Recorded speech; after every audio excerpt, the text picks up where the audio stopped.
Esta noche nos reúne el libro Militarismo, Luchas Sociales y Desarrollo, que ha sido recientemente publicado por Editorial El País, al cual, como parte de los organizadores, vamos a invitar a que dé unas palabras Ricardo Serrano. Adelante, por favor.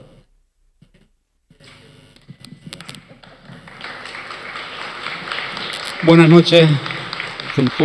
Parece día de cumpleaños que uno se ve con tantos amigos.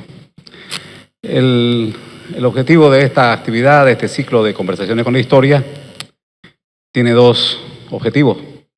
Uno académico, que es promover, apoyar, difundir el trabajo de investigación histórica. Y un segundo objetivo, que es más simple, más sencillo, pero muy importante, muy humano. Promover un espacio de reunión, de diálogo, de discusión.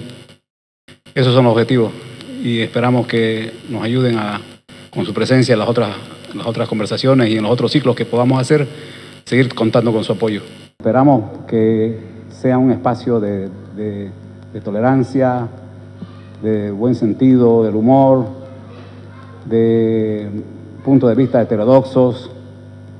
Y hago recuerdo a la revista que publicaba el Grupo Cabildo, tenía una revista que se llamaba Apuntes y su subtítulo era Portavoz de la sospecha generalizada.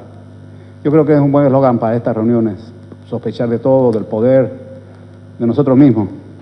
Ese es el objetivo y esperamos vernos, que sea un lugar de reunión. Gracias, gracias. Bien, buenas noches a todos los presentes y a todas las presentes también. Agradecerles mucho por su presencia. Estoy muy entusiasmado por esta actividad que ha organizado Editorial El País. Quería agradecerle a Ricardo Serrano por haberme dado la oportunidad de editar mi libro, porque él me lo ha editado y corregido también, y eso ha sido todo un lujo para mí. Realzo la importancia de esta editorial porque tenemos que tomar en cuenta que las ciencias sociales están bastante descuidadas en nuestra región y la historia también. No se le da la importancia de vida. Fernando Prado decía por ahí que era tal vez porque las ciencias sociales no pertenecen al aparato productivo, tal vez no se le da el lugar que se merecen o el realce que necesitan.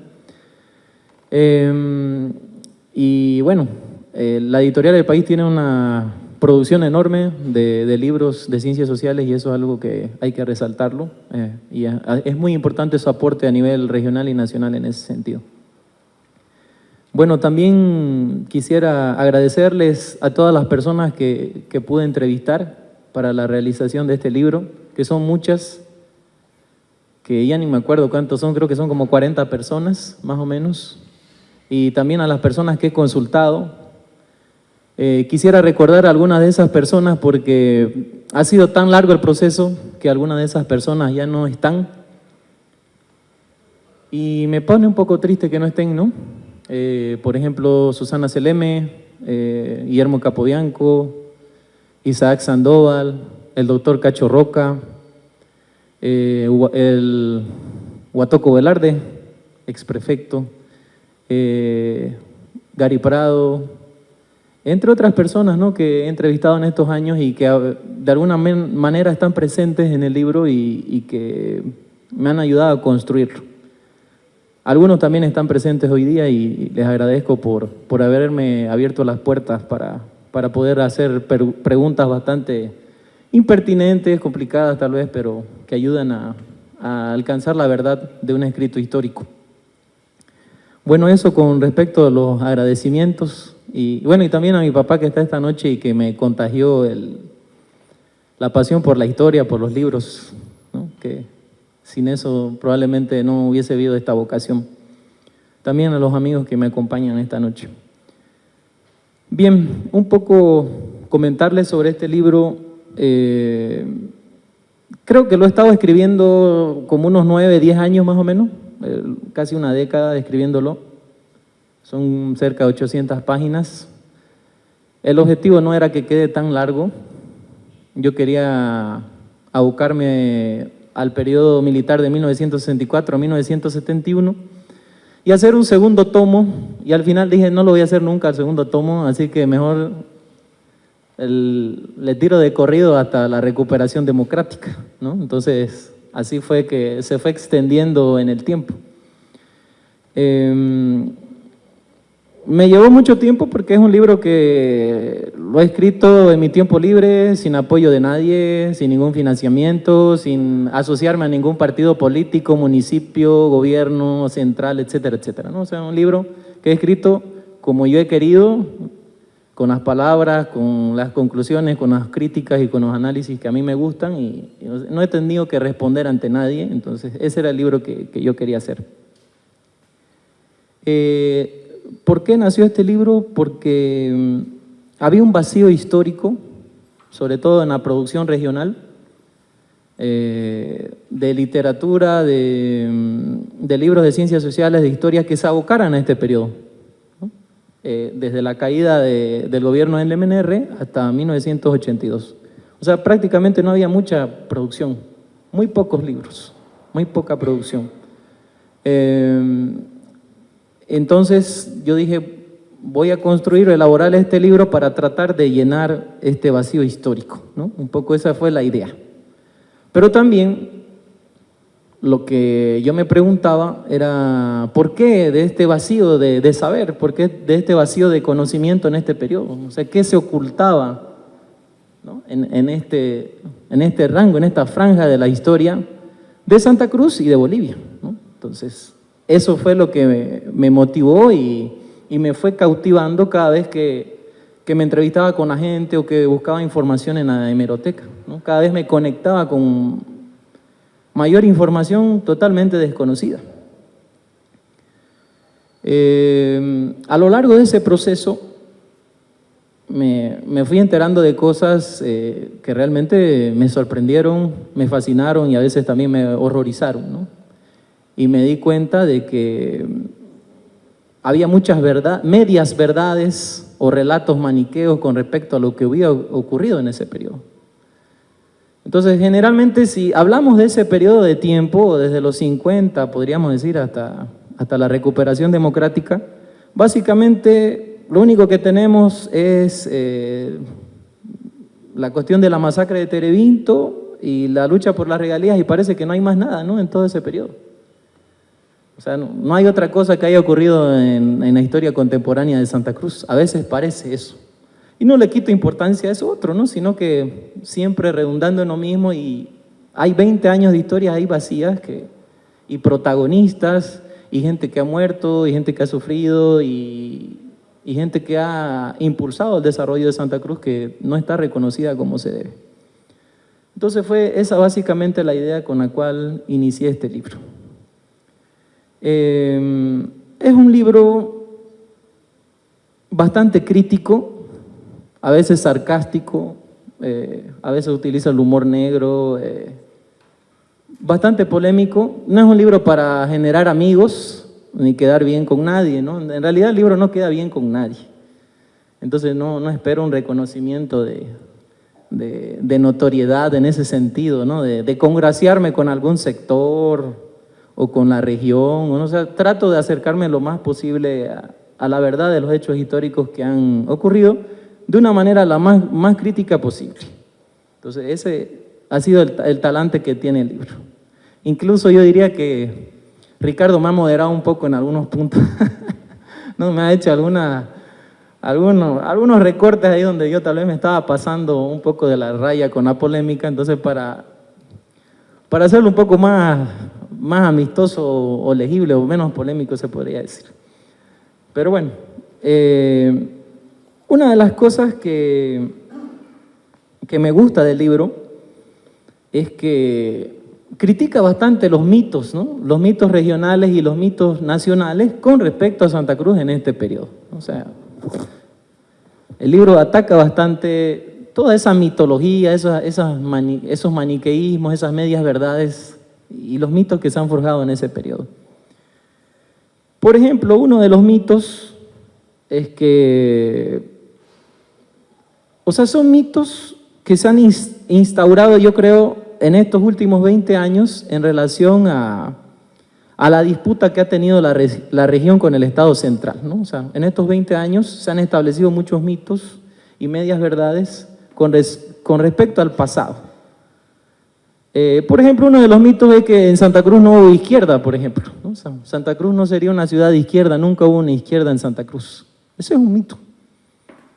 O sea, que no hubo fuerzas políticas de izquierda en Santa Cruz, ¿no? Ese sería uno.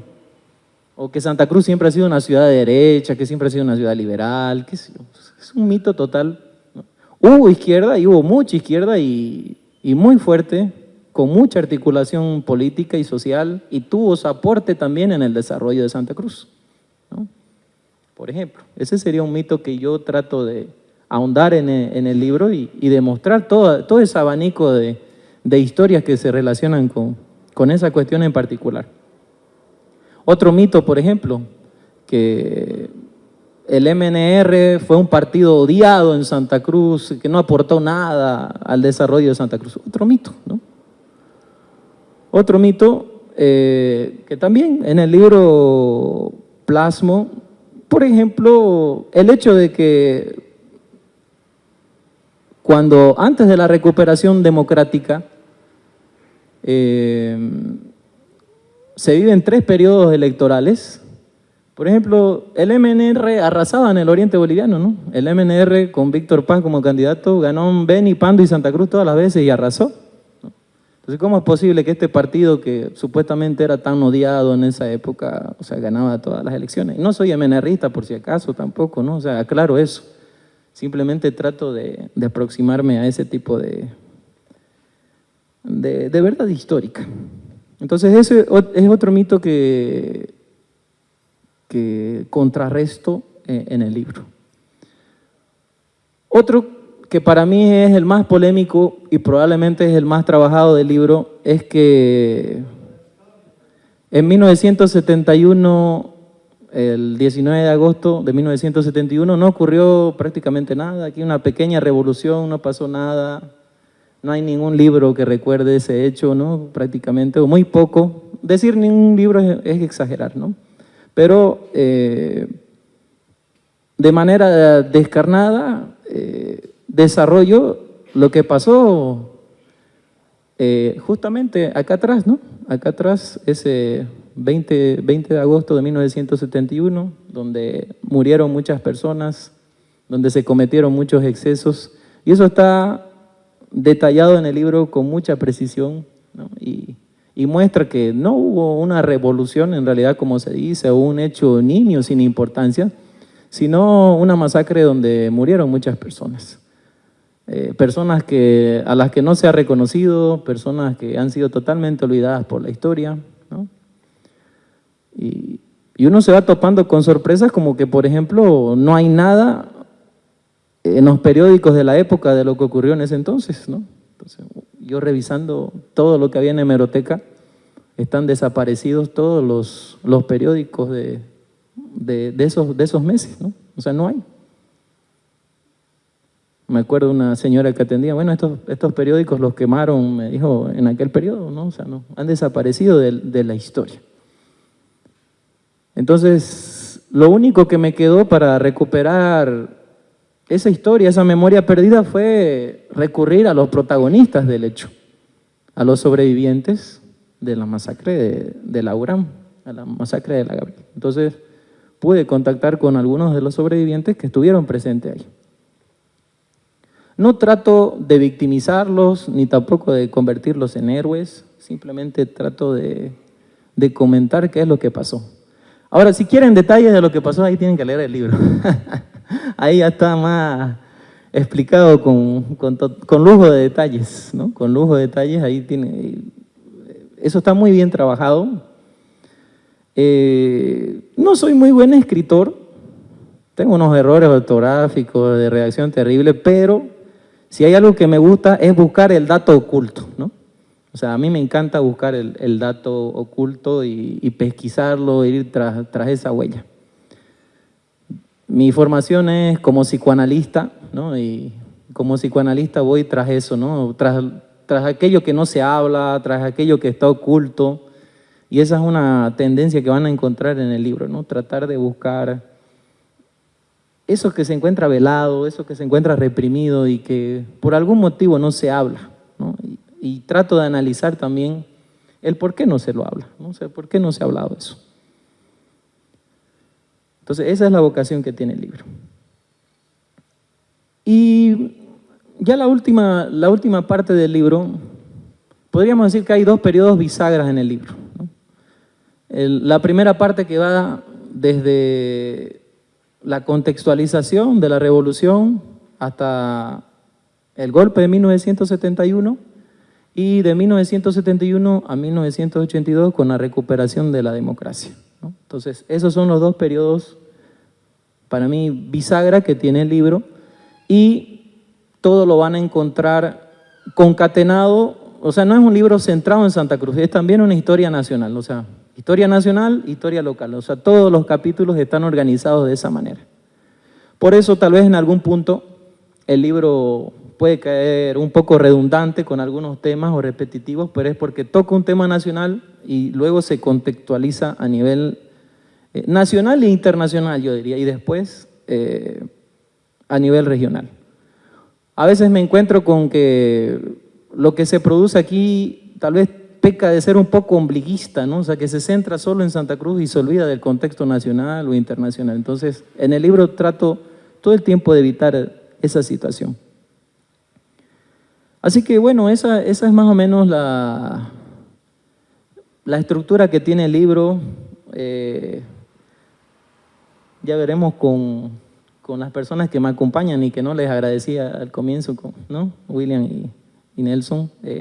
Si podemos ya ahondar un poquito alguna cuestión ya más del relato histórico en sí del libro, ¿no?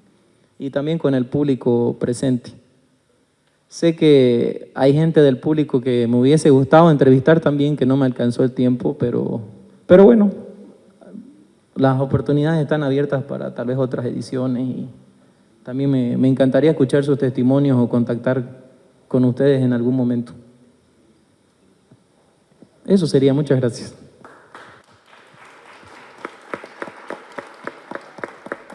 Muchas gracias. Bueno, sobre todo a Gustavo Adolfo, pero Ricardo, ¿no? Que nunca se olvida de nosotros. Nos une una amistad de muchísimos años, prácticamente desde la escuela, de la secundaria, mejor dicho. Bueno, y sobre todo a ustedes por su presencia, ¿no? Unos primeros comentarios generales. Es un trabajo bastante exhaustivo, ¿no? Un manejo realmente impresionante de fuentes, muchas de ellas de primera mano, directas, como mencionó las entrevistas, una gran cantidad de citas hemerográficas. Yo que investigo historia sé lo moroso que resulta a veces hurgar miles y centenares de hojas de papel buscando encontrar cosas que sean relevantes para ese trabajo. Entonces es algo que indudablemente hay que valorar, ¿no? Bueno, el hecho que ciertamente hace un gran esfuerzo por acercarse a los acontecimientos desde diferentes ópticas, ¿no? La tendencia, como lo mencionó, ha sido el maniqueísmo o el yoísmo. Obviamente, Luis Sandoval Morón tiene su propio relato de la revolución, del golpe, etcétera, Carlos Valverde Barberí, lo mismo, ¿no? Tiene su libro autobiográfico donde menciona la participación en 3 revoluciones y, por supuesto, el gran héroe de todos los acontecimientos es él mismo, ¿no? Bueno, lo positivo del caso, y eso lo va a reconocer Gustavo Adolfo, es que a confesión de parte, relevo de prueba, ¿no? Yo creo que buena parte de la información de la masacre de aquí en la universidad es el relato mismo de uno de los autores, ¿no? Es un es un libro poco conocido. No sé, bueno, finalmente hay que encontrarlo y es una buena fuente para la historia porque está relatado por un protagonista, ¿no? Pero lógicamente no se ve la otra parte, ¿no? De los que cayeron muertos, de los que estuvieron heridos, de los que después fueron presos, torturados, exiliados, etcétera, que fueron finalmente miles los exiliados al menos. Presos centenares, muertos decenas. El relato en esa versión estrecha, ¿no? El viernes pasado justamente volví a escucharlo en el aniversario de la Sociedad de Estudios Gráficos e Históricos, que se ha vuelto como un relato oficial. Y me apena mucho porque se supone que es una sociedad de estudio, una sociedad académica, y el actual directorio, como bien lo escribió en un artículo esta semana Juan Pablo Marca, de todo su directorio no hay uno que tenga un articulito siquiera académico indexado en alguna revista. O sea, es una sociedad académica sin académico, ¿no? Entonces, ¿a dónde vamos a ir? ¿No? Y un aporte como este, por supuesto que va a ser un puntal, una ayuda enorme a que nos sinceremos con nuestra propia identidad, con nuestro pasado, con nuestra historia. No podemos seguir así. Hay que abrir los ojos. Ya estamos grandecitos en el sentido de sociedad. Bueno, el censo nos dirá que tenemos más de 2 millones de habitantes, eso se calcula. Pero nos falta esa madurez de encontrarnos a nosotros mismos y decir, eso somos, de ahí venimos, esto hemos hecho, algunas cosas bien, otras mal, pero ahí están, ¿no? Y bueno, mirar a futuro es también ponernos la mano al pecho y decir, ¿dónde están? No tenemos carrera de historia. Arriba de 2 millones de habitantes, una universidad de casi 100.000 estudiantes, no hay historia. El estudio en serio. No tenemos carrera de antropología que estudie nuestro pueblo, nuestra cultura. No hay. No voy a hablar contra la carrera de sociología, pero ciertamente no conozco, salvo contadas excepciones, sociólogos nuestros destaquen y que realmente hayan hecho una producción relevante. Entonces, aprovecho, digamos, decir, esto falta de hacer, ya se hizo, es un paso importante este trabajo, este libro, pero también miremos lo que falta por hacer, ¿no? De continuar esa tarea, ¿ya? Y bueno, de los otros temas quizás más adelante podamos comentar.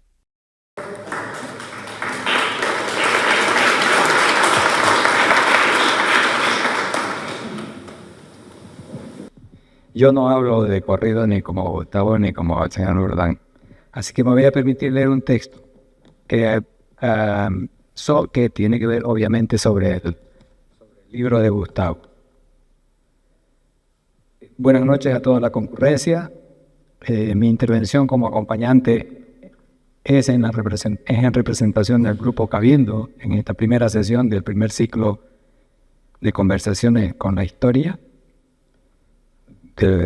Algunos amigos nos acaban de decir que somos los dinosaurios.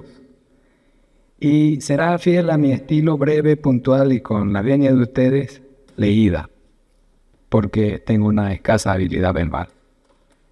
Primero que nada, indicar que el texto de Navarro Occhiuso, sin duda alguna, viene a llenar, como bien él ya lo dijo, con la amplia documentación y testimonios que lo respaldan, un sentido vacío de los sucesos históricos más o menos recientes, tanto en lo referente al militarismo, la política y el desarrollo de esta ciudad y la región del país.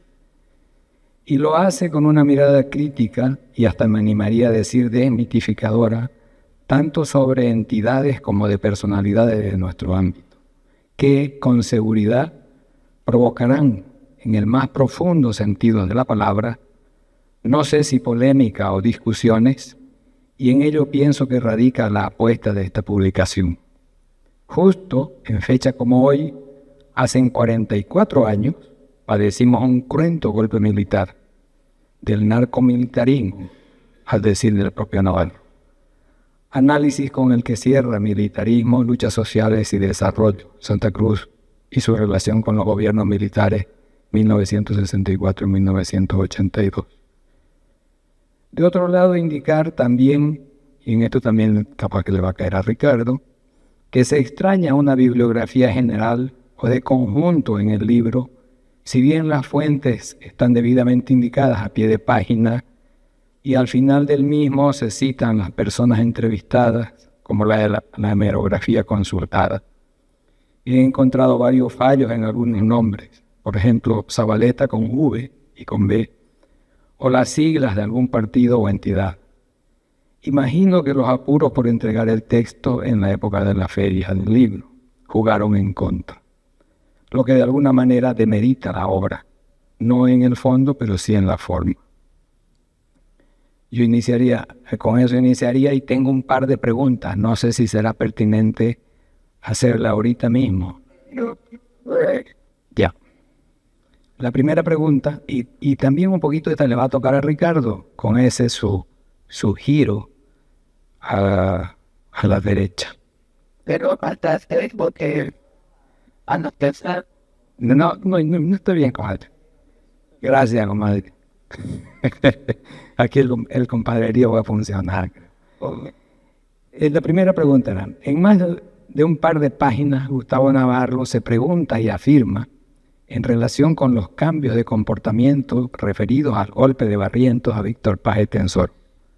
Una de ellas es, comillas, ¿cuál era la verdadera esencia del golpe militar? En la página 145. Y más adelante, refiriéndose a Barrientos, indica, comillas, curiosa actitud para quien en la guerra civil del 1949 se batió del lado del insurrecto MNR, página 166. Y luego, comillas otra vez, cabe recalcar que si los sectores populares no resistieron el golpe, fue porque estaban con Barrientos de la mano de Luis Sandoval Morón y la ex izquierda movimentista, página 167. La lectura de estas líneas y otras me llevaron a vincular lo escrito con el precioso y preciso ensayo de Luis H. Antezana Juárez titulado Sistema y Procesos Ideológicos en Bolivia, 1935-1979, quien sostiene que, comillas, de manera general, los procesos ideológicos bolivianos, el 35 al 79, convergen en torno a un eje dominante, el nacionalismo revolucionario, que cristalizó el 52. Si de manera clásica imaginamos las posiciones ideológicas en una representación lineal, este eje nacionalista revolucionario es un eje oscilante, flexible, en la medida que sus extremos, nacionalismo por un lado y revolucionario por otro, tocan y se entremezclan con los ámbitos ideológicos de la derecha y la izquierda boliviana. Cierro la cita de Luis H. Y ya viene mi pregunta. ¿Está Gustavo Navarro de acuerdo con eso? ¿O es posible que ese análisis dé cuenta del comportamiento de quienes ejercen el poder? Bien, gracias por la crítica y también por los buenos comentarios. Los aprecio mucho, sobre todo los críticos, que a veces son los más difíciles de hacer en una presentación, donde todo el mundo tiende a halagarse. Entonces las críticas son muy valiosas en ese sentido. Según la posición ideológica de distintos autores, el golpe de Barrientos es categorizado desde distintos lugares, ¿no? Desde la izquierda muchos hablan directamente de fascismo, que Barrientos era un fascista. Entonces ese es uno de los planteos. Los barrientistas o los sectores cercanos a Barrientos hablaban de que Barrientos iba a reencauzar el rumbo de la Revolución Nacional, o sea que se enmarcaba dentro de la misma línea. Además él era un hombre muy cercano al partido, muy cercano a Víctor Paz, fue su piloto, ¿no? Lo trajo de Argentina en 1952. Y una tercera línea que habla de que fue un golpe termidoriano o restaurador dentro de la revolución, ¿no? O sea, un golpe conservador dentro de la revolución que de alguna manera podríamos decir se venía articulando a la línea que ya tenía el MNR en sus últimos años, pero que sí tuvo algunas variaciones, por ejemplo, en relación a los aliados internacionales, ¿no? Con Barrientos el gobierno pierde su línea tercerista a nivel internacional o su línea nacionalista. Esa es una diferencia, por ejemplo, que ya Paz la tenía porque de alguna manera lo obligan a romper con Cuba, ¿no? Hacia el final de su gobierno.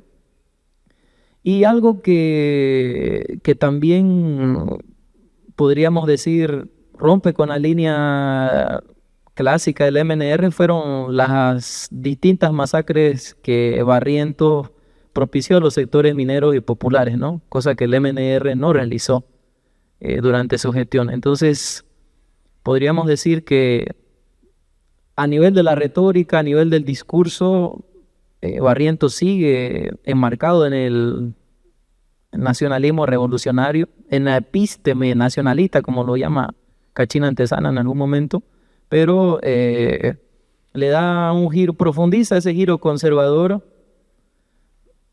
y en relación al sector minero, a los sectores populares, se torna un poco fascistoide, yo diría, ¿no? Pero no decir fascista como tal me parece exagerado, pero sí desarrolla esa vocación fascistoide hacia estos sectores en 1965, en la masacre de San Juan, también en la represión que ejerce, ¿no? Él reabre los campos de concentración, crea nuevos campos de concentración, y fue un gobierno bastante duro, ¿no? No se habla mucho de la dureza de este gobierno, pero justamente la editorial de País ha sacado, ¿no?, un libro sobre los testimonios de los mineros, ¿no?, y los sectores populares sobre Barrientos, que difieren de los campesinos del Valle Alto que lo idolatraban, ¿no?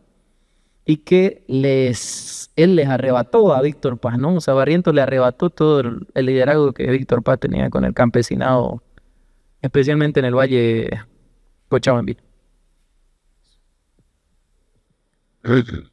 Ya, hay una, lo de lado el tema de método, de enfoque, pero se me queda a mí esa espinita de que tantas veces me ha tocado revisar tesis de grado, etcétera, etcétera, y se vuelve uno quisquilloso de estas cuestiones. Me quedé con las ganas de, en el comienzo, que se vea claro cuál era el plan de la obra. O sea, un par de preguntitas problematizadoras, decir, quiero lograr esto, ¿no? Y por supuesto, al final también, un cierre conclusivo que diga, hemos visto y demostrado que ¿no? Entonces, académicamente como que esto quedó sin esa apertura y sin ese cierre, digamos, que uno se acostumbra a encontrar en una obra de carácter histórico, académico, en fin, ¿no? Pero bueno, eso no desmerece, digamos, el aporte del conjunto del trabajo. Otra cosa que más bien por el contrario quiero valorar es el tratamiento que hace de los personajes como sujetos colectivos, ¿no? Superando una tendencia bastante corriente en historiadores en general, de concentrarse en personajes individualmente con nombre y apellido, sea como héroes o al revés como antihéroes en la historia, ¿no? Y bueno, una cosa que siempre hay que trabajar con seriedad, al menos en estos periodos de alcance intermedio, digamos, es que aparte de esos personajes, también hay lo que se llaman los sujetos colectivos, que en este caso sí se toman, ¿no?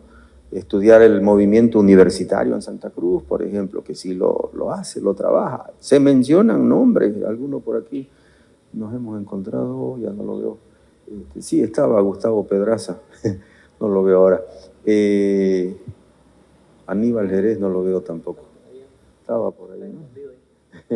Hola, compañero. Bueno, en fin, digamos, balancear ambas cosas, ¿no? Ver el movimiento, el sujeto colectivo, cómo actúa en la historia, sin desmerecer también que hay personajes que sí tienen el perfil de liderazgo, que brillan, etcétera, ¿no? Ese es otro tema que hay que valorar, ¿no? Y en todos los sentidos, ¿no? De los movimientos sociales, universitarios, de la central obrera departamental. Me parece que también aquí hay otra tarea pendiente, ¿no? Es decir, así como es una afirmación de que no hubo ni hay izquierda en Santa Cruz, bueno, también se ha cuestionado el hecho de que si hubo un movimiento obrero realmente relevante, que algunos lo cuestionan, ¿no? Por lo menos si pensamos en el peso que tuvo en la historia boliviana la Central Obrera Boliviana o el movimiento de los mineros, que tuvo una tremenda influencia no solo en este periodo, sino en varios ciclos, ¿no? Y esa pregunta que queda, ¿por qué? ¿Por qué no llegó a constituirse un movimiento obrero de peso? Solamente en algunos momentos, ya casi al final del periodo estudiado, se ve que tiene algo de relevancia ese movimiento, ¿no? ¿Qué nos pasó? ¿No? O realmente, y eso está por estudiarse, como digo, ¿no? Es que las circunstancias, los contextos no facilitaron el crecimiento, la consolidación de un movimiento obrero sólido, ¿no? En sus organizaciones, en su capacidad movilizadora, en su impacto sobre la sociedad, etcétera, etcétera, ¿no? Bueno, tareas pendientes, ¿no? No sé, de repente él en algún momento decida continuar en esta parte o otros, ¿no? Que están por ahí ya. A Ricardo Catoira no lo podemos contar, que hizo un intento, ¿no? Años atrás, pero que falta por hacerse del todo, ¿no? No sé, otras cosas también. La pregunta de qué pasó con la juventud en la época de las guerrillas, ¿no? Realmente como que no llegó a impactar en las conciencias, en involucrar, digamos, a la juventud. Eso también podría buscarse explicaciones, ¿no? Y es que realmente la juventud preparada, estudiada en Santa Cruz en los años 60, todavía era elitista, ¿no? Comentábamos con el arquitecto Prado que esa generación, los que podían estudiar fuera del país, estudiaban fuera del país, pero ¿quiénes eran los que tenían esa alternativa? ¿No? Eran gente pudiente, ¿no? Para las condiciones de aquella época, no cualquiera se daba ese lujito, ¿no? Entonces, por lo general, la izquierda nuestra fue formada fuera del país. ¿No? Entonces, bueno, es parte de una explicación que podía plantearse como un punto de hipótesis y se pueden explorar otras más, pero de todas maneras hay que volver a replantearse esa pregunta: ¿dónde estaban los jóvenes cuando había un grupo de guerrilleros ahí enfrentándose al ejército, etcétera, etcétera, que sí causó mucho impacto en todo el mundo, ¿no? Pero aquí parece que no mucho. Bueno, lo primero que señalaste sobre tal vez unas preguntas o objetivos de investigación y una conclusión, sí es un trabajo pendiente, sobre todo para un artículo, ¿no? para un artículo científico lo tengo que hacer ese trabajo. Podría decir que los ejes que ha tenido el trabajo han sido el movimiento obrero sindical, los militares, los estudiantes, los partidos políticos y también las organizaciones de desarrollo, ¿no? Especialmente la regional, el Comité de Obras Públicas y después Cordecruz. Podría decirse que analizo la relación entre estos cinco actores o entre estos 5 sectores a lo largo de esos años de dictadura y de ciertos intersticios democráticos. Por otra parte, en relación a esta última pregunta, cuando llega, por ejemplo, la guerrilla Che Guevara acá a Santa Cruz y se enteran de su existencia, lo primero que se piensa era que se trataba de Sandoval Morón, ¿no? Se pensaba que era un movimiento protagonizado por Luis Sandoval Morón, o sea, no se creía que en la presencia todavía del Che, ¿no? Entonces la prensa difunde un poco esa idea. Tiene muy poco impacto en la juventud de aquella época. ¿Por qué? O sea, tiene un impacto, pero tiene un impacto secundario, yo diría, ¿no? En un segundo tiempo. Entonces, en un primer lugar, porque podríamos decir el MNR y ciertas ideas izquierdizantes estaban muy venidas a menos o tenían ya muy poca popularidad en los claustros universitarios, aquí en la universidad, ¿no? Que era la única que había obviamente en esa época. Entonces el MNR perdió mucho protagonismo dentro de la universidad, ¿no? Y ese protagonismo fue monopolizado por Falange. No solo en la universidad, sino también en los centros estudiantiles y en la FES, en la Federación de Estudiantes de Secundaria, ¿no? Cuyo epicentro era el Colegio Nacional Florida. Entonces, era la Falange la que monopolizaba ideológicamente los espacios estudiantiles de la universidad, ¿no? Eso no quiere decir que no existieran grupos de izquierda, pero eran bastante minoritarios. Y otro grupo que asomaba ahí era la democracia cristiana, ¿no? Entonces la democracia cristiana, que era una línea igual tercerista, una línea de centro, que se ve afectada por la presencia del Che, pero ya en un segundo tiempo, ¿no? Y que impulsa su radicalización, tanto así que lo terminan adoptando como un símbolo, ¿no? Más o menos entre los años 1968 y 1961, 1 o 2 años después de que ocurre la guerrilla. Entonces prácticamente la red de abastecimiento de la guerrilla en la ciudad era inexistente, era muy endeble. Aparecieron algunos apoyos de algunos jóvenes en Valle Grande que fueron humillados, los hicieron desfilar desnudos, escribieron algunos grafitis y no más que eso, ¿no? Entonces la izquierda estaba bastante desacreditada por la caída del MNR. Los jóvenes progresistas principalmente eran de clase media y creo que ellos aspiraban a un cambio social a partir del desarrollo, ¿no?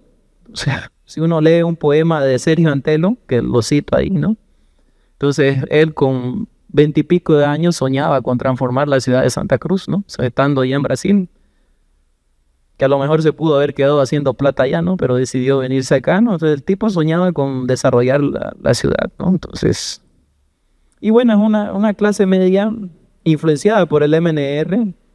Aquí el arquitecto Prado también podríamos citarlo como ejemplo, ¿no? O sea, hay una influencia del MNR y de pensar un desarrollo ya no por la vía armada, ¿no? Por la radicalidad, sino por la tecnificación, por la realización de obras, ¿no? Entonces, un tercer Vietnam por ahí no les resultaba atractivo a ellos, ¿no? Como clase y también desde el punto de vista ideológico, ¿no? Pero esto sí ocurrió, vuelvo a repetir, como un efecto tardío dentro de la democracia cristiana, dentro del futuro MIR y el PDCR que se llamó después.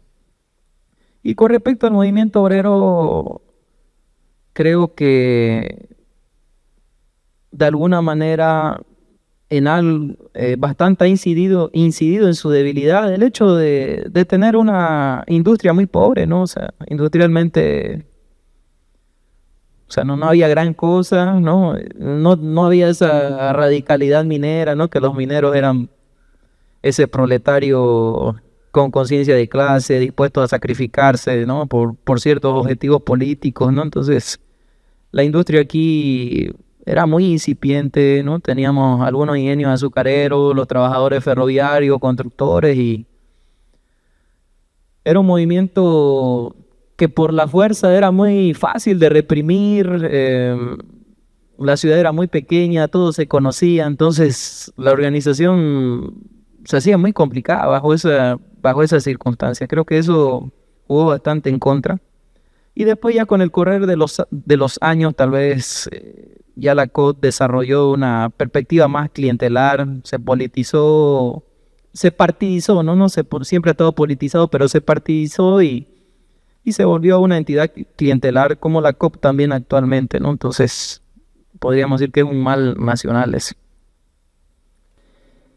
Mi segunda pregunta es que esto es una cuestión, y es una cuestión bien personal lo que voy a decir, no sé si estarán de acuerdo, que el rol o el papel de las Fuerzas Armadas en este país, no país, como dicen en un verso de Roberto Echazú, es una cuestión intrínsecamente ligada al quehacer o acontecer político de nuestra sociedad.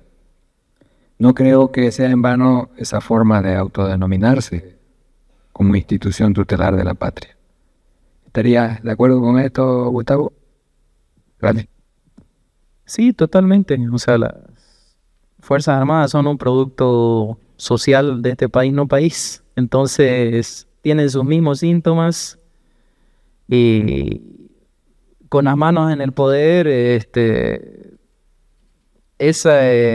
podríamos decir, esas vocaciones sin ningún tipo de regulación democrática o institucional. Bueno, no diría que ningún tipo, ¿no? Pero se exacerbaron obviamente esas tendencias, sobre todo a partir de los 80, ¿no? O sea, se exacerbó la corrupción total, narcotráfico, ¿no? O sea, sin ningún tipo de regulación. Entonces, pero obviamente estas Fuerzas Armadas son producto de lo que de alguna manera somos como sociedad y no son una entidad aparte, monstruosa, que crece de la nada, sino que son el reflejo de eso, evidentemente, pero lo que sí podríamos decir, y en relación también a hechos que hemos vivido recientemente, es que generalmente aparecen cuando los políticos no están pudiendo manejar sus crisis internas y las crisis del país, ¿no? Son los momentos propicios para que estos sectores aparezcan, no sin que buena parte de la población lo apruebe también, ¿no? Eso es también, queda para otro debate, ¿no? Porque muchos sectores poblacionales encuentran satisfactorio o algo positivo del hecho de que las Fuerzas Armadas tomen el poder, ¿no? Que, no sé, habría que analizarlo, ¿no? Habría que analizarlo, pero da para otro debate.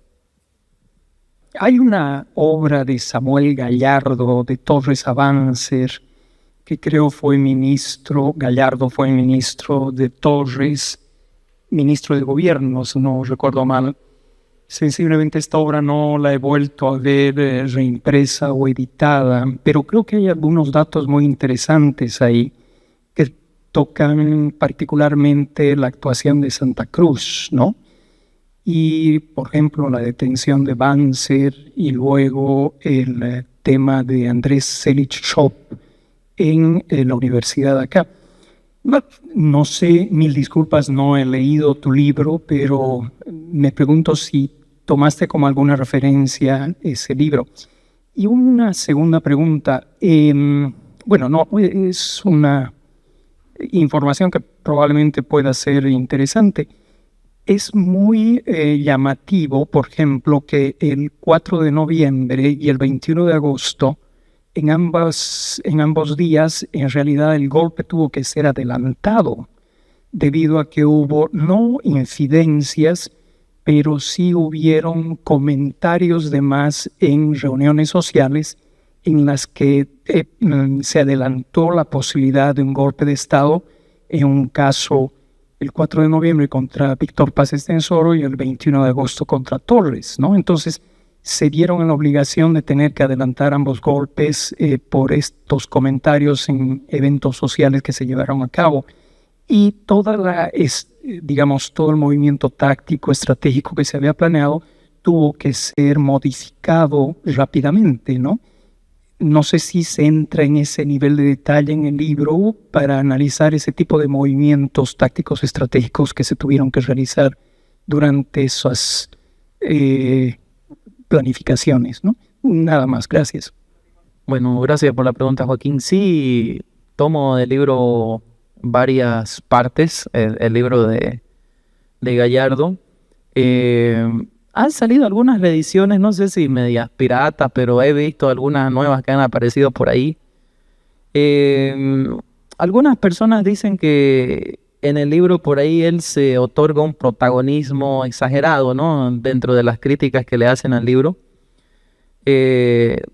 Evidentemente la cuestión del golpe, hubo un golpe, o sea, no un golpe como tal, sino una planificación previa. O sea, a Banzer lo habían detenido, ¿no? Y a una serie de militares antes de agosto, o sea, varios meses antes, que fue el camino hacia un primer intento de derrocamiento de Torres. Y después ya viene este de agosto, ¿no? Este golpe se planificó en una acción conjunta entre Asunción del Paraguay, con apoyo de Stroessner, y también desde Argentina, ¿no? En Buenos Aires más precisamente. Entonces, tanto en Asunción como en Buenos Aires se reunieron militares, se reunieron miembros de la Falange y también MNRistas, donde hacen un acuerdo, recordando que estos partidos eran enemigos acérrimos. Entonces se reúnen en Buenos Aires, se llega a ese acuerdo y la plana mayor del golpe ingresa por Asunción con apoyo de Stroessner. Solo que se supone que Banzer no iba a ser el presidente, sino que era Calloja, ¿no? Entonces, pero sucede algo raro, donde por algún motivo, no sé muy bien qué pasa, y esto lo dice Valverde como testimonio, Calloja termina en el cruce de la frontera con un disparo en el trasero, ¿verdad? Porque venían tomando, él lo dice, uno dice venía tomando, pero no creo que estuviera tomando solo, ¿verdad? Entonces dice que venía tomando whisky y le disparan un tiro a Calloja en el trasero y tiene que volverse a que lo atiendan.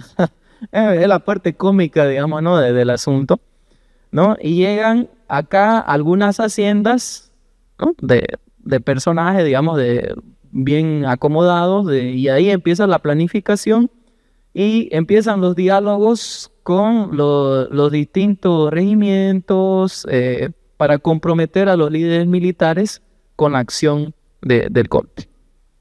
Pero se adelanta, obviamente, porque detienen a un grupo de personas implicadas en el golpe y las detienen justamente aquí atrás de la plaza, ¿no? Aquí cerquita.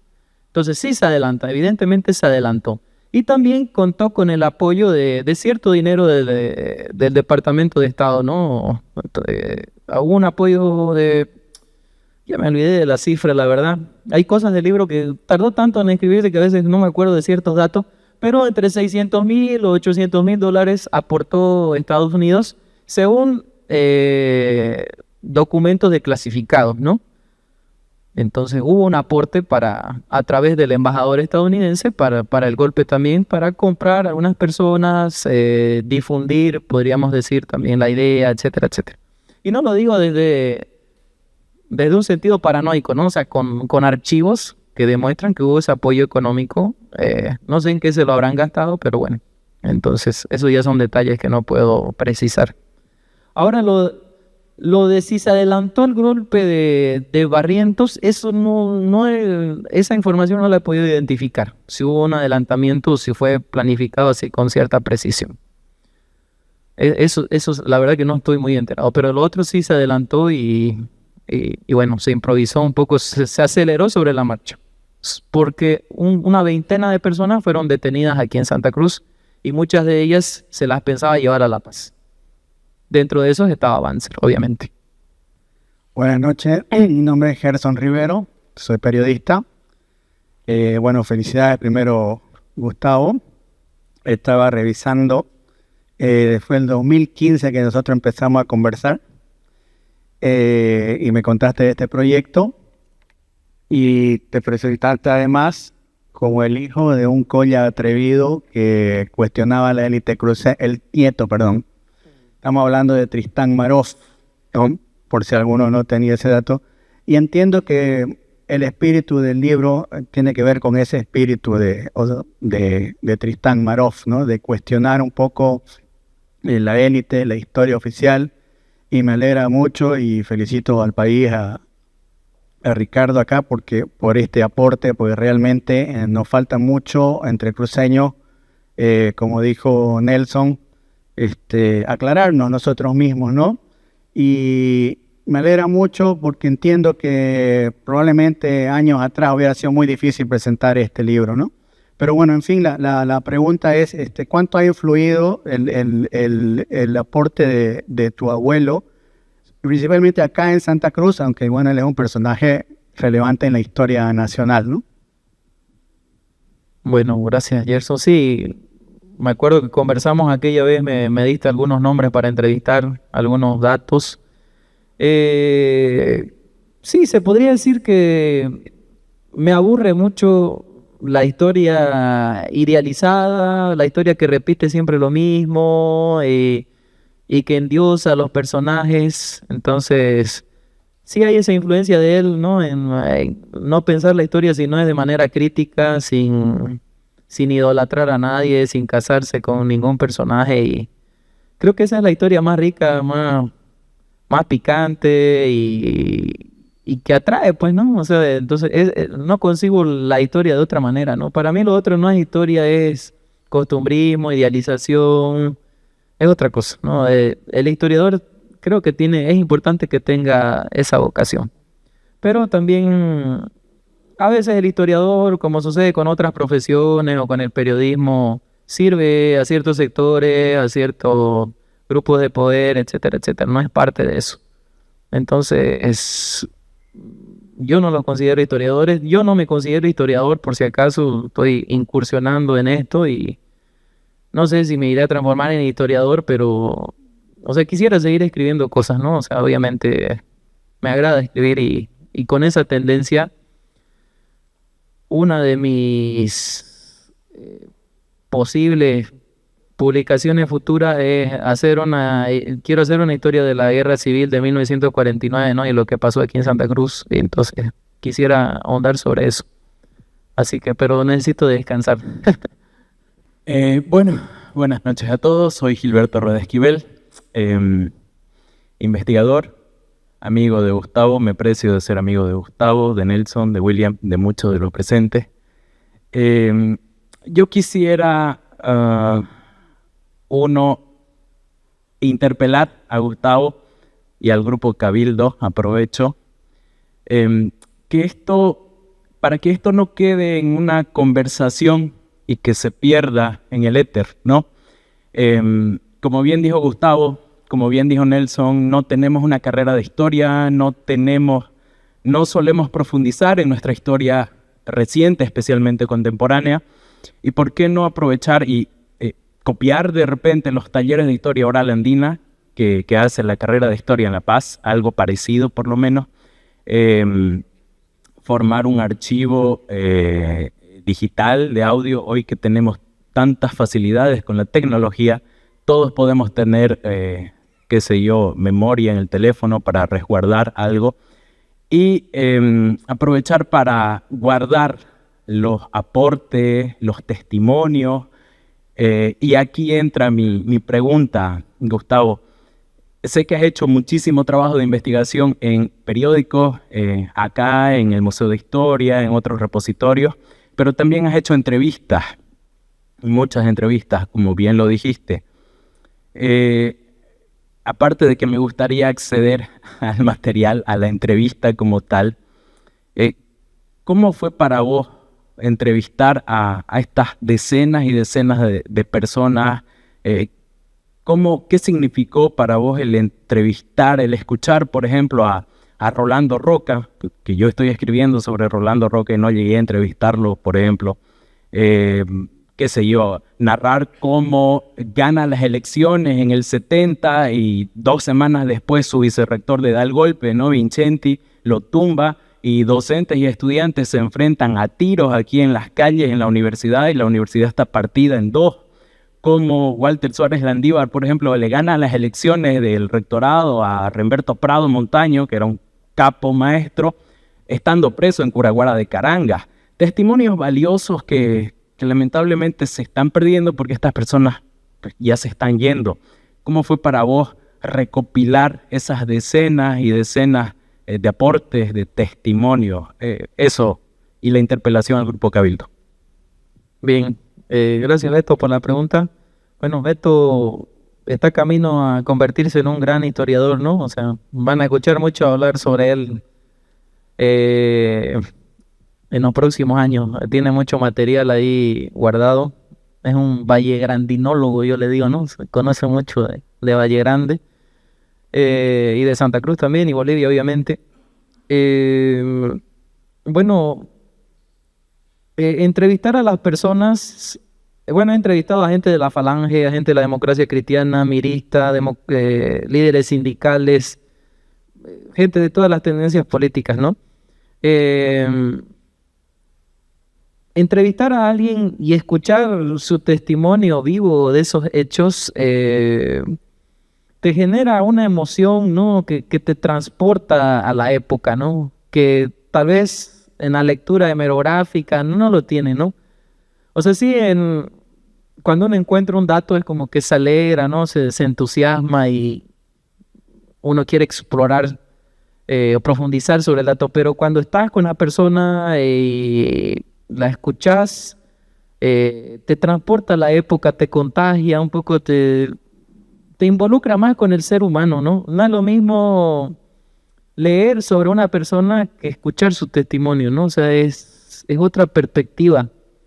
Y las preguntas que uno le puede hacer, ¿no? O sea, no es esa letra muerta que está ahí y ya, digamos, tenés que quedarte con eso y nada más, ¿no? Entonces, es como un libro abierto, un libro vivo que te transporta de una mejor manera a la época y siempre y cuando la persona esté abierta. Y la verdad que con la mayoría de los personajes entrevistados tuve esa viabilidad, ¿no? No todos, pero la gran mayoría. Eso, Beto. Yo me llamo Aníbal Jerez. Me gustan los cuentos, las historias, más aún si estas son generadoras de lo que el autor indica, procesos de manipulación. No tengo yo, como dicen los policías, elementos de convicción contundentes. Sin embargo, tengo una historia que me contó nuestro amigo Marcelo Velarde, Guatoco Velarde. Dice que ese día un grupo de belicosos falangistas tomaron la decisión de asaltar el comando del MNR de la Villa San Luis. Y se fueron con munición en demasía y empezaron a atacar ahí en la Villa San Luis, que era el centro del poder de don Luis Sandoval Morón y de Rubén Julio. Entonces, de allá contestaban con sus piripipilos a MNRistas defendiendo su trinchera, que era la oficina del comando. Y había un secretario permanente del comando de la Villa San Luis del MNR, que parece que ese día estaba invitado a un matrimonio, no sé qué, y se pasó de los cachurines, de los alcoholes, y alguien va y le comenta y le dice, están asaltando tu oficina en la Villa San Luis. Entonces el compañero saca también su piripipí y va pues a defender sus posiciones. Y conforme iba avanzando, salieron unos tiros de allá de la oficina del MNR, creyendo que era uno de los falangistas avesados que iban a tomar la oficina. Según Marcelo Velarde, ese era Cachete Coronado. Cachete Coronado era el secretario de la oficina o trabajaba en la oficina del comando del MNR, bueno, cayó muerto y los falangistas lo hicieron 11% cívico, falangista, y hoy día tenemos un monumento. Hay muchas historias de estas. En ese tiempo cualquier muerto servía para hacer un monumento. Hay muchos temas de estos que muestran la exagerada manipulación de los hechos históricos y nadie se compadece. Por ejemplo, yo he escuchado una montonera de debates sobre el tema de Andrés Ibáñez, si es igualitario o es federalista. Y es notorio, la derecha, el comiteísmo o la corporación lógico-comiteísta empresarial indica que él era federalista y que vinieron los collas a matarlo. La otra historia indica que son los hacendados empoderados de Santa Cruz quienes le piden al presidente Clarión Daza y este lo envía al renegado Villegas para que lo corretee a Andrés Ibáñez y les haga un escarmiento, pues, ¿no? Y el escarmiento era con las consideraciones debidas para el escarmiento. Estos temas se siguen repitiendo de un lado al otro, pero también los trabajos son pocos y hay que ahondar en este tema. Si no, nosotros o las generaciones futuras van a quedarse con los mitos. Hay un libro bonito que ha escrito Susana Seleme con Manuel de la Fuente y alguien más, se llama Mito Ideológico de Santa Cruz. Ahí nos introduce con bastante rigor a la manera recurrente y reiterada de la manipulación de estos hechos históricos. Por ejemplo, ser dirigente sindical equivalía a ser comunista, a ser colla y a ser anticruceño. Era una reproducción automática esas relaciones, digamos. Y cuando uno escucha ahora la reproducción, cualquiera que sea masista, es comunista, es colla y es anticruceño, digamos. No hay un trabajo de la argumentación debida para sustentar estas posiciones. Por eso creo que la contribución que hace el autor para develar estos mitos debe ser un estímulo para que otros trabajos puedan ayudarle a la historia de Santa Cruz. Gracias. Bien, con respecto a lo que decía Aníbal, que fue una de las últimas personas que entrevisté y que me enriqueció también con su aporte. Hay mucho de eso, ¿no? En el libro hay muchísimos hechos medio contados que ahí son profundizados, ¿no? Muchísimos hechos de distintos partidos políticos, la toma del aeropuerto de Trompillo, la época del narcotráfico, además de esto de las llegadas de Barrientos acá a Santa Cruz, qué ocurría, cómo se lo recibía, de también, por ejemplo, lo que pasó con Gary Prado en Campo Tita. Creo que ahí el libro devela algo que no se había dicho hasta el momento, ¿no? Que no fue un accidente, ¿no? Por ejemplo. Entonces muchos hechos de esa índole van a encontrar en el libro y profundizando y desmitificando medias verdades, ¿no? Es una tendencia que tiene. Gracias, Aníbal. Gracias. Buenas noches, mi nombre es Juan Carlos Ortiz. Muy interesante escuchar cómo se han conformado las 800 páginas de este libro. No sé porque no lo he leído, obviamente, si lo estoy llevando para leerlo, y no sé si podrías, si permitime que te tutee, podrías hacerme una interpretación, análisis, o si está en el libro, de cómo el militarismo de la época que estudias comienza en una alianza con los campesinos y los opositores de paz extensora dentro del MNR. Cómo después viene la siguiente fase del militarismo, porque Obando y Torre fueron un periodo excesivamente corto, y luego llega Banzer y llega de la mano de los dos partidos políticos más importantes de Bolivia, y termina gobernando con dos factores de poder económico, la minería mediana del altiplano y la agroindustria cruceña.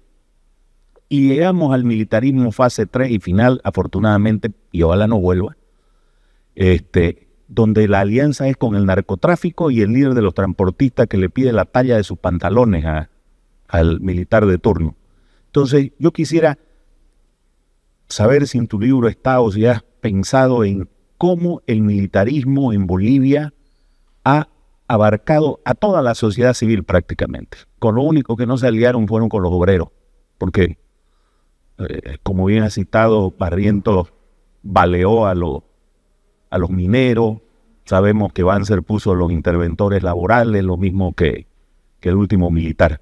Entonces quería que me ayudaras a entender cómo distintos factores de la sociedad van alineándose con este proceso, es decir, el proceso continúa y va cambiando de aliados, y además hay un efecto de degradación, porque obviamente no es lo mismo un pacto militar campesino con toda la manipulación que llevaba a costa, con un factor externo como eran los americanos y el Plan para el Progreso, no me acuerdo el nombre, y Alianza para el Progreso, todo lo que hacían USAID y eso que está registrado en películas famosas de la década de los 60, 70, ¿no?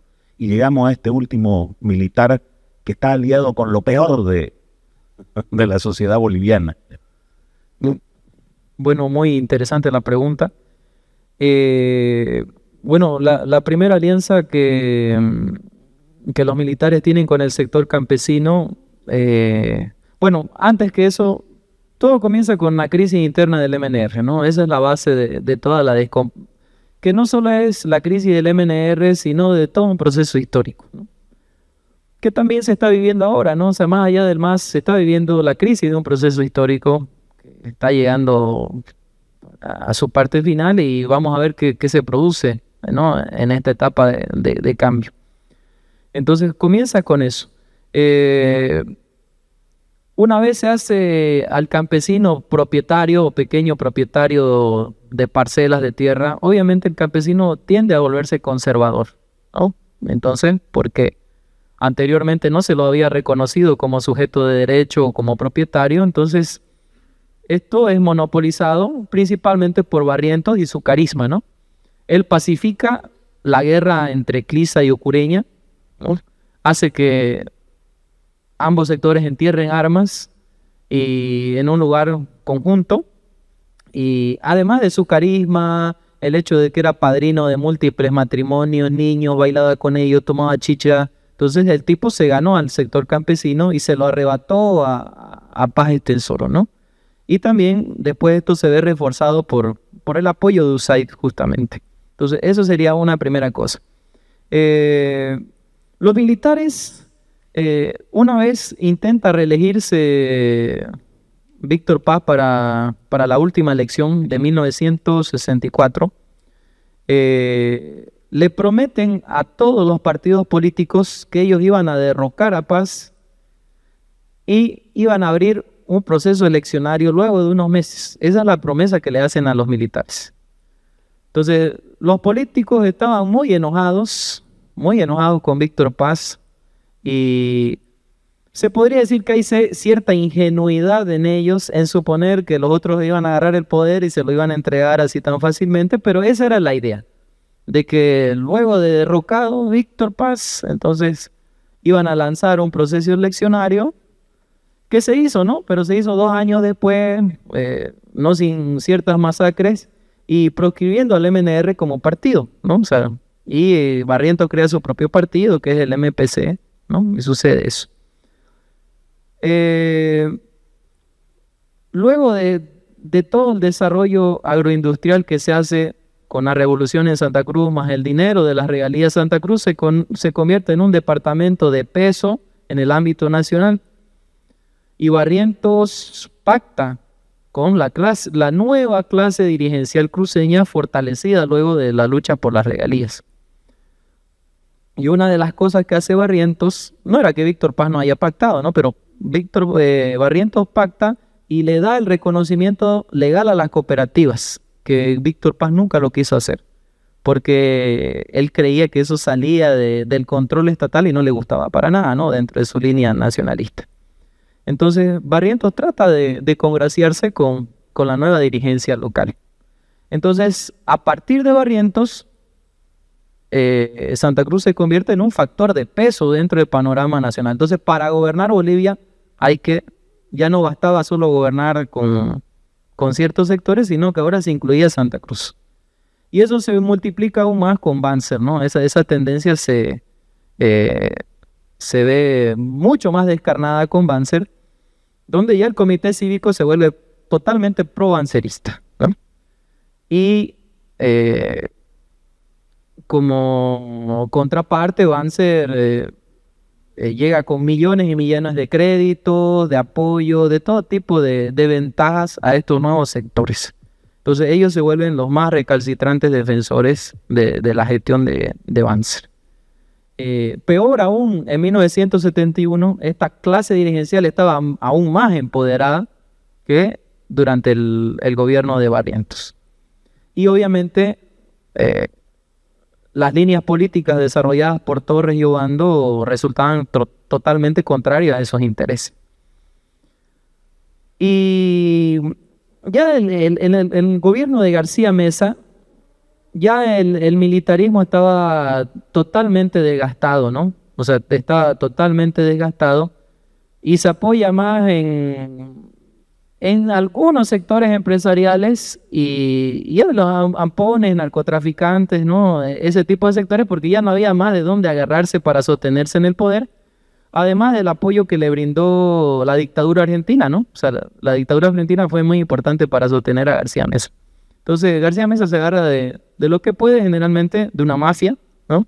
Que de Roberto Suárez, de algunos sectores empresariales, de la reina de la cocaína, etcétera, etcétera, que de alguna manera lo apuntalan durante el poder. Pero lo que hay que señalar es que estos sectores que apoyaron a Banzer, a Barrientos, no son críticos con García Mesa hasta lo último de su gobierno recién, ¿no? Hasta lo último de su gobierno recién. Y es a partir de eso que, más o menos a partir de 1981, donde los sectores dirigenciales locales empiezan a pugnar porque se realice un periodo democrático, porque se dan cuenta que estos que gobernaban eran peor que lo otro, ¿no? Entonces a partir de eso se empieza a pugnar por la recuperación democrática, que fue la bandera de los sectores populares después de 1971, ¿no? O sea, la recuperación democrática y baja un poco esta idea de realizar una gran revolución armada, toda esta utopía, ¿no? Entonces disminuye eso y los sectores populares de la izquierda tienen una vocación por la recuperación democrática. También hay que diferenciar sectores de las Fuerzas Armadas, ¿no? También no podríamos englobar a todos en un mismo saco. Hay militares más nacionalistas, hay militares delincuenciales, fascistas, hay distintas tendencias dentro de las Fuerzas Armadas también que bueno, daría para otro comentario. Gracias. Muy buenas noches, mi nombre es Natalia Herrera. Muchas gracias, Gustavo, por compartir parte de tu trabajo con nosotros hoy.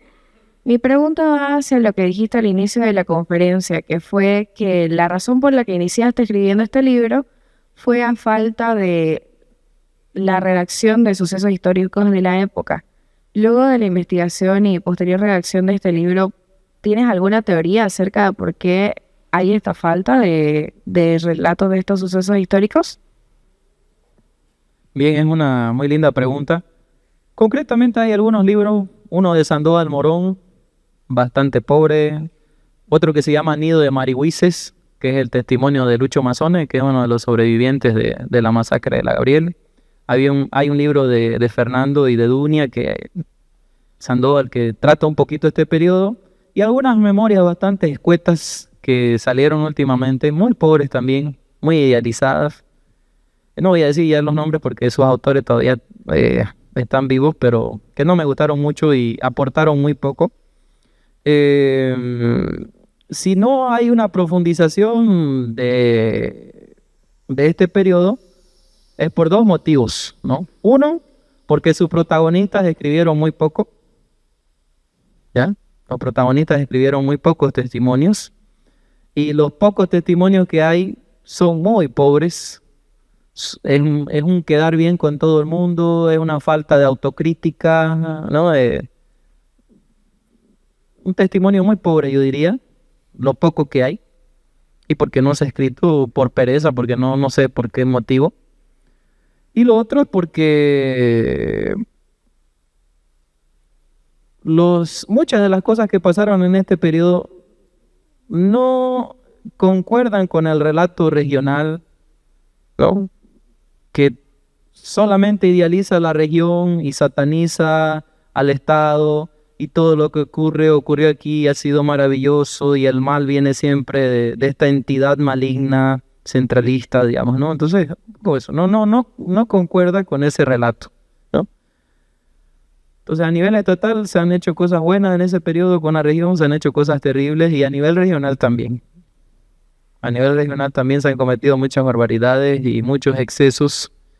Y por eso es necesario que desde una perspectiva histórica se impulse la autocrítica. Pero es una tendencia que tenemos actualmente en esta disputa Estado-región, ¿no? O sea, el Estado tampoco hace lo propio, entonces cada uno está enfrascado en esa polarización. Y los que desarrollamos una perspectiva crítica, analítica de estos hechos, rápidamente nos tratan de polarizar en un lado. Ah, no, si criticaste algo del comité, sos masista. Si criticaste a esto, sos un facho, ¿no? Entonces, rápidamente uno cae, que es cosa que me ha pasado en esta época, ¿no? Entonces, o me ubican de un lado o me ubican del otro, pero yo no estoy de ninguno de los dos lados, ¿no? Entonces, ¿qué es el lado más difícil a veces, ¿no? Estar en medio del fuego cruzado de la polarización. Pero es el que más dividendos históricos y más acercamiento a la verdad nos puede dar. Y veo también que hay muchos chicos jóvenes, supongo que son universitarios y bueno, los insto un poco a eso, ¿no? Pero a veces hay que pagar cierto precio también. Es más cómodo a veces estar de un lado del poder para beneficiarse del mismo, pero tiene su gusto también esto otro. Tiene su gusto. Gracias. Solo una cosita que tal vez no es lo central, ya lo has dicho vos sobre eso, pero también tiene que ver un poco con mi oficio, no con mi origen. El desarrollo tanto de archivos, hemerotecas, bibliotecas. Vos dijiste, por ejemplo, lo que se quemó o se desapareció, producto de la cuestión política, digamos, del momento, pero también tiene que ver mucho con el descuido de las unidades de información para la investigación. Entonces, eso también es importante a la hora.